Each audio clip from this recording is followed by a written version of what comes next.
Okay, so my mics didn't work. Here I am at the Hawke's Bay Golf Club last week, talking about the second hole, and I really don't want to hook it because the out of bounds is to the left. So I'm looking at trying to do a little over-the-top cut aimed at that tree down there in the distance, and then move it off there to the right with the driver. Ordinarily, I mean, this hole's pretty short, so you don't always have to hit driver, but it's an uncomfortable tee shot for me because I'm a hooker, as it were. So I'm going to come down, feel like I'm coming over the top, trap it, and it's sort of the anti-left swing, if you will. It's not going to go a huge distance, but I need to keep it away from the fence on the left-hand side. Oh, and there's a little yellow ball, not a little white one. Okay, so setting up. I always set up a little close with my feet. Always on the move. And this one, well, I went pretty straight down towards that tree, so it wasn't too bad. So here it is again. I get a little white ball this time. Pick it up just a little lower than normal.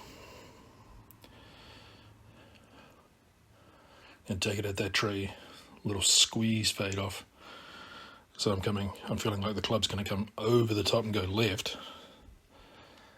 Taking the loft off a wee bit so I get the sort of aircraft carrier ball flight. And that's what we did.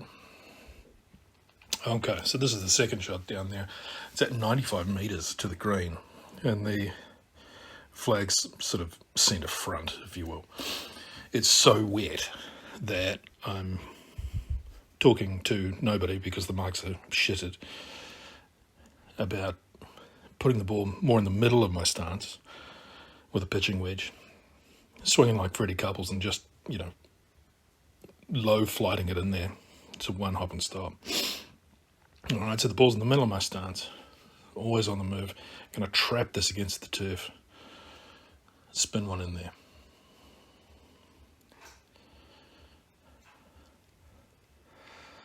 And I'm looking at you because I just set it to 6 feet, which was, terribly unlike me, and there it is. And you can see the water in the front. That's how wet it was. It's been such a wet summer here in Hawke's Bay. It's just, well, ghastly, really. But there's my ball. That's Ron Chopper would be pleased with me. A little bit of Raz. Always repeat your pitch marks.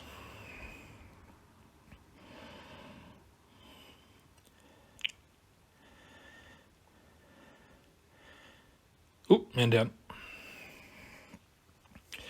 Clean the ball off. Now, this is one thing I really like to do is get a line on it.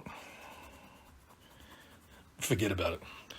So once I've got my line, I'm quite happy. Now all I need to do is worry about the speed. So I'm up over the ball. Tap my grab. One look at the hole and hit the damn ball. A little low. That's just the way it is. Can we worry about it? No. Okay, so this is the fourth hole. It's an awkward tee shot. And we're talking about awkward, uncomfortable shots. So I'm telling the story once again to total silence. But I was watching a YouTube video with Gil Morgan hitting a shot into one of the greens at Pebble Beach a long time ago. And he sort of just picked the club up and dropped it. Stopped his hands at the ball. And out comes this ball flight. Maybe it was a 2-iron, maybe it was 1-iron, or something like that. And it just was a thing of beauty. And while he was trying to get under the wind, there's a certain amount of control in it. The ball's not going to go huge distances, but essentially it's kind of like a chip shot with a long club. And so what we're doing here is we're just lining it up. I'm setting it up as I normally would with a 3-wood. I don't want to go too far because it gets too narrow down there. And we're just going to stop those hands just at impact. Not the club, the hands. And this one ended up pretty good. It actually started online and didn't falter. Rain's starting to come down pretty good now, and there it is in the middle of the fairway. It's about 165 out, I guess, metres, that is. And the pin's tucked over to the right. Given how far we are out and the wetness of it all and all that sort of thing, I don't really feel comfortable hitting a sling and fade in there. I'm not really a fader of the ball. And so, I mean, I'm talking about aiming at the middle of the green. Don't really want to go long. So we're just picking a club that gets it to the middle of the green, essentially. And, you know, if we hit it slightly chunky or thin or whatever and it comes up a touch short, well, that's okay. There's no trouble short.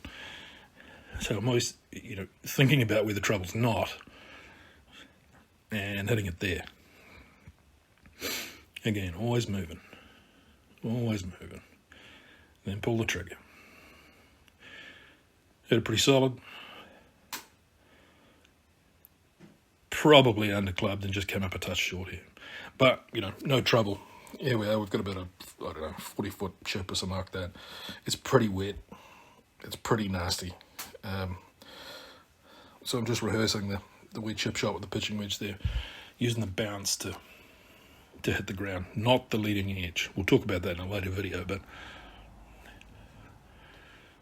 everything geared up. Just going to hit the bounce on the ground. Let the ground do the work. Bunted it up there to a couple of feet, and one last look. There, and go. Yay, made one. Okay, so here's the 7th hole. Again, you know, same deal. It's an awkward tee shot for me because I'm a hooker and the trouble's on the left. I don't want to go left. I don't particularly want to go right either because, you know, this tree's there too. So I'm going to do that Gil Morgan thing again. It's not a long hole. So I'm going to stop the hands at impact. Not the club, the hands. All right. Bang. This went out pretty good. Didn't go anywhere. Jesus, I feel like an old man, but it ended up all right just on the left side of the fairway. And, oh, here it is here. You know, right at the market tree, and it's fine. You know, it's in play. So the trouble on the second shot here is all long, and I don't want to go long. So I've chosen a club that's not going to make me go long. I'm pretty sure it was 9-9. I don't particularly want to be short either, but, you know, short's better than long on this one. The pin's at the back. There's a big slope over the back. So all I want to do is hit the sucker up into the middle of the green. You know, maybe get a birdie, but we're not going to do worse than par. So here we are, always moving. There we go. Heavy as sin. But hit it good enough, and it's ended up in the middle of the green. You know, 2-putt, get out of there. So the 8th hole's a converted par 4, and it's a 177 metre, par 3. So, and I need a big fade here. And again, it's not a comfortable shot for me, but, you know, I'm going to feel like Alex Noren here and trap it a little bit, get it up near the green, and use my little yellow ball. So, here we go. I'm going to set up. I'm going to feel like we're coming over the top, Alex Noren styles. There we go. Okay, always moving, then pull the trigger. Yeah. And while your swings probably won't look like Alex Noren, it's a feeling sort of a thing. This one ended up basically where I wanted it to. You know, we don't want to be above the hole on this green. It's pretty slippery coming down the slope, so we're just under it. 25-foot chip it happened to be. You'd probably putt this ordinarily, but it's because it was so wet I had to chip it. So I've just whipped out the sand wedge. Again, we're going to use the bounce of the sand wedge. not the leading edge to dig into the ground. Bunt it up there, get out of there with that par. Just missed in the end, but I'm pretty happy with that, up to 2.5 feet or whatever it is. I was just saying, it's a Pro V1, that yellow ball, and it doesn't really feel like a Pro V1 to me. It kind of feels like a two-piece. It goes a long ways, but it spins a lot and does all the bits, so maybe it's just me. One look, go. Thanks for watching, peeps. I really appreciate you looking.